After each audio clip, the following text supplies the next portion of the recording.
9 sampai sekarang, sampai ke TikTok itu ada banyak sih. Saya barusan yang di TikTok pernah baru seminggu, belum seminggu, baru ada 2 hari. Itu followernya udah 25K. Dia dengan anaknya, dia dekat video-videonya dengan anak-anaknya. Mungkin kalau boleh dibilang it's real ya, bukan akun bodong gitu. Tapi yang namanya kalau kita seorang perempuan tiba-tiba ada orang masuk DM suddenly minta nomor telepon, itu nomor telepon itu kan kita punya private kan, kita punya privasi kan. Jadi kalau kita sebagai perempuan ya jangan dikasih dong ya, terkecuali kitanya mau, kayak ibu Miss Yuni bilang tadi, kitanya yang mau, katanya terhege-hege gitu kan. Nah, jadi menurut saya kenapa penipuan itu terjadi, karena sebenarnya dari diri sendiri yang mau ditipu.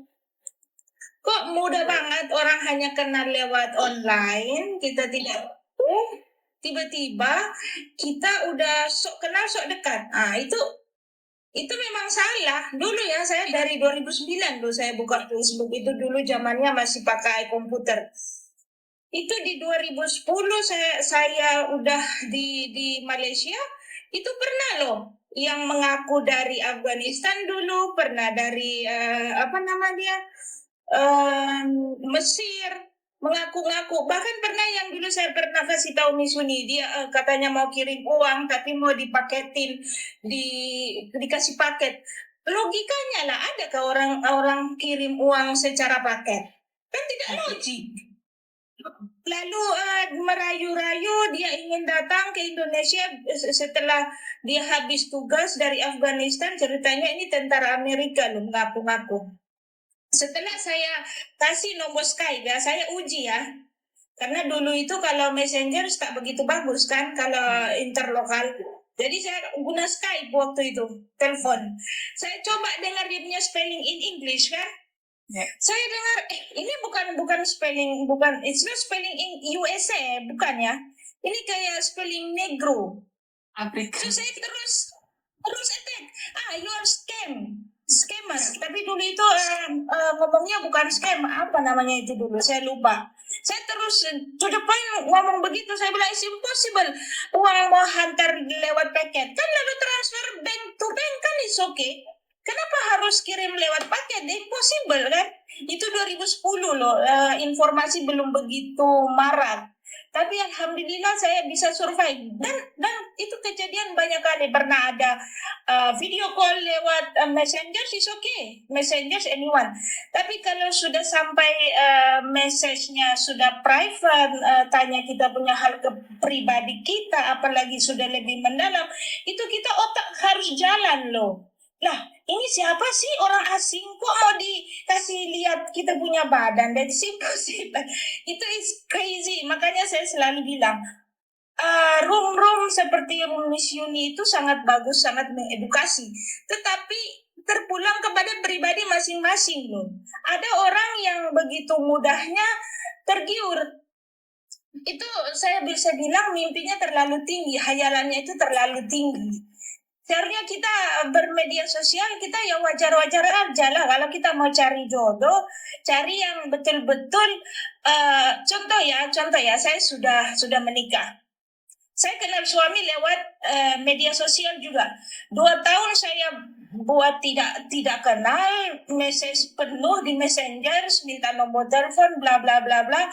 Saya tidak pernah layan itu selama 2 tahun. Sekali dia telepon messenger, waktu itu saya dengan kakak-kakak saya lagi makan, lagi moodnya, lagi happy, enjoy. Orang itu telepon dari messenger, saya tutup handphonenya, saya continue makan. Kakakku itu bilang, angkatlah deh. Saya bilang, alah ini anak muda ini ingusan, ngapain mau dilayan, bodoh amat. Kakakku bilang, jangan begitulah, hargailah orang. Jadi iyalah, seorang kakak nasihat kan. Jadi saya angkatlah video call, tapi saya kasih lihat kakak-kakakku yang sedang makan. Saya tidak respon, kayak bodoh aja. Jadi yang respon itu kakakku, kakak angkatku. Dia bilang dengan kakak angkatku, ini nomor messenger tak begitu oke, kasihlah nomor WhatsApp. Kakakku yang kasih. Lalu dia telepon WhatsApp, Peranjat aku, terkejut aku. Kok kayak begini-begini ya? Kita sedang makan kan, lagi di food court, jadi ya nggak mungkin moodnya lagi happy.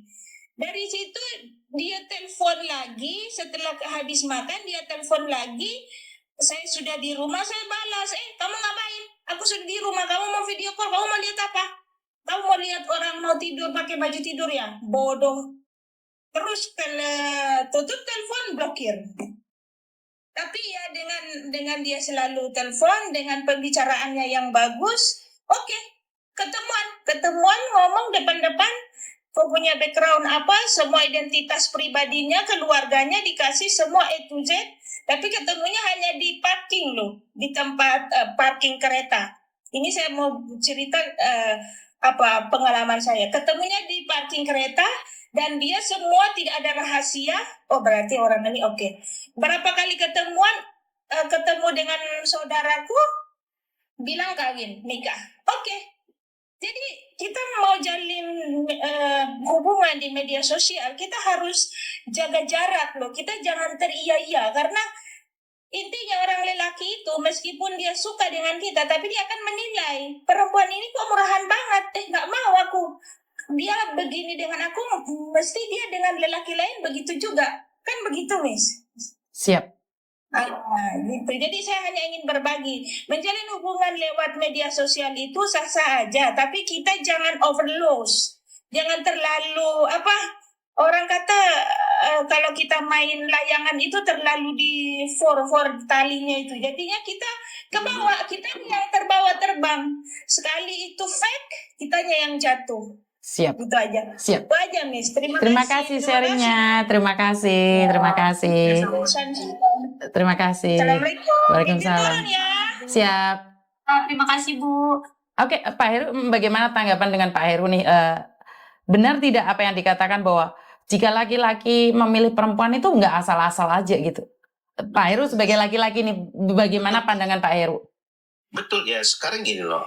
Ya, kalau misalnya memang laki-laki itu mencintai seorang perempuan, dia tidak akan melakukan hal yang bisa merugikan si pihak perempuan. Tidak. Kalau laki-laki benar mencintai, misal kalian ketemu di media sosial, ya pasti dia akan menemui kalian tanpa ada embel-embel uang. Dia akan rela berkorban demi kalian nih perempuan. Pasti akan berkorban, saya yakin. Bukan kalian yang berkorban demi laki-laki yang kalian cintai. Jangan. Kalian ini perempuan, kodrat kalian sebagai seorang perempuan itu menerima, bukan memberi. Menerima. Jadi jangan sampai kalian berkorban kepada laki-laki yang kalian kenal di media sosial. Karena apa yang kalian lihat, kalian cuma lihat fotonya saja.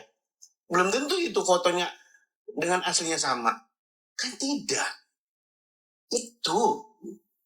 Karena kalian bisa tertipu, kalian tidak bisa tertipu. Tergantung kalian menyikapinya seperti apa. Betul. Ini media sosial bukan dunia nyata. Jadi jangan terlalu banyak berhalusinasi di media sosial. Bahaya. Begitu. Oke, jadi intinya kalau laki-laki yang mencintai perempuan, mereka akan berkorban apapun. Nih, jelas, Miss. Saya pun dengan istri saya berkorban mati-matian. Jadi saya benar ini yang disampaikan Pak Heru. Kalau dulu masih muda mungkin nggak terasa ya. Saya pacaran sama suami saya karena kebetulan saya tugas ada di Makau ya. Jadi suami saya itu setiap hari Jumat, hari Minggu itu selalu datang ke Makau. Padahal untuk ke Makau ke Hong Kong itu jaraknya lama ya. Jadi dia itu benar-benar berusaha, kalaupun dia minta saya datang ke Hong Kong, dia yang akan membelikan tiket kapalnya sekalian. Jadi ini saya baru inget ini Pak Heru ngomongnya benar. Suami saya itu jemput saya pakai taksi, padahal menurut saya taksi itu sangat mahal. Saya maunya naik bis. Benar, itu effortnya benar-benar. Kalau laki-laki mencintai, mereka rela menunggu di depan pintu. Ya iyalah, sekarang gini loh. Saya pun akan melakukan hal yang sama. Apapun gitu loh, demi seorang perempuan yang saya cintai, saya rela gitu melakukan hal apapun gitu.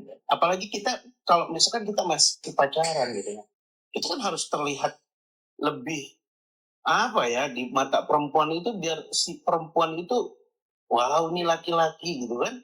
Betul, betul, betul. Kalian seperti itu, kalian ini perempuan, kalian harus punya harga diri sebagai seorang perempuan. Kalian mau dihargai, tapi kalian malah diinjak-injak gitu loh. Diinjak-injak habis-habisan. Kalian terlihat gampang, kalian terlihat murahan. Kenapa saya bisa bilang seperti itu? Kalian kenal di media sosial, kalian tukeran nomor handphone, kalian teleponan, kalian video call sampai buka baju. Ah, gimana kalian nggak diinjak-injak kalau kalian melakukan hal seperti itu? Itu namanya laki-laki. Istilahnya, kucing dikasihkan nasinya, dicaplok, dimakan, dihabisin gitu loh. Intinya kita sebagai wanita sih, carilah pria yang siap meratukan kita. Yang siap meratukan kita sebagai wanita. Tapi Jangan ingat, kalian yang berkorban gitu loh. tapi ingat satu, sebelum kamu ingin menjadi ratu, rajakan dulu laki-laki. Nah, Nah ini nih,